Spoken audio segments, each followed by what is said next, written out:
Friends, executive orders by so-called presidents of the United States are legal.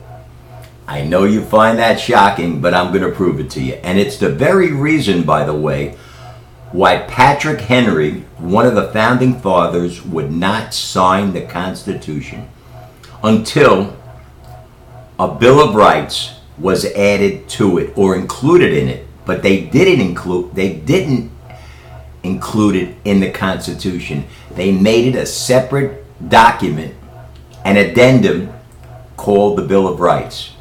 They're not trying to get rid of the Constitution, folks. They're trying to get rid of the Bill of Rights. Take away every single right you have. You see, Patrick Henry called the Constitution a many-headed hydra.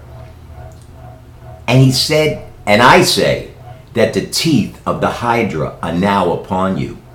Another thing wrong with the Constitution is it says the people of the United States, in capital letters, do write this Constitution for the peoples of the United States in lowercase. Folks, if you did your homework, you'd know the Constitution is an enslaving document. Before the Constitution, we had rights without even declaring them. We had the Articles of Confederation. But a few founding fathers wanted to enslave us. And that's the purpose of the Constitution. Even though it has, well, it depicts, if you read it, not in its entirety. You see, the devil is in the details. If you read it, it'll say that there's a perfect balance of power between the three branches of government.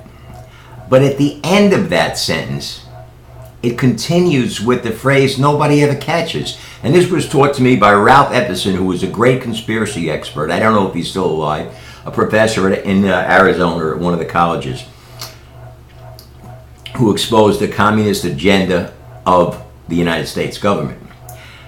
It literally states in the Constitution, however, the executive shall have the power to rule in all cases exclusively.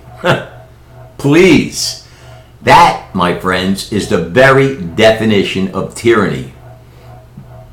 And one of the reasons that the colonists wrote the Declaration of Independence, perhaps the main one, years ago.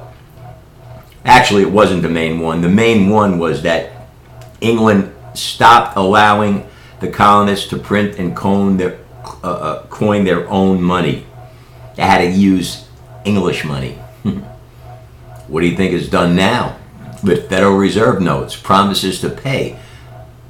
The government doesn't manufacture those notes. The Federal Reserve does. And who is the Federal Reserve? A cabal of international Zionist bankers who can't be audited, just like the Bank of England, and formed by the descendants of the same people, the descendants of the Talmudic Jews. Wake up, folks. As I always say, you've been had, taken, hoodwinked, bamboozled, run amok, led astray, mind fucked, put to sleep.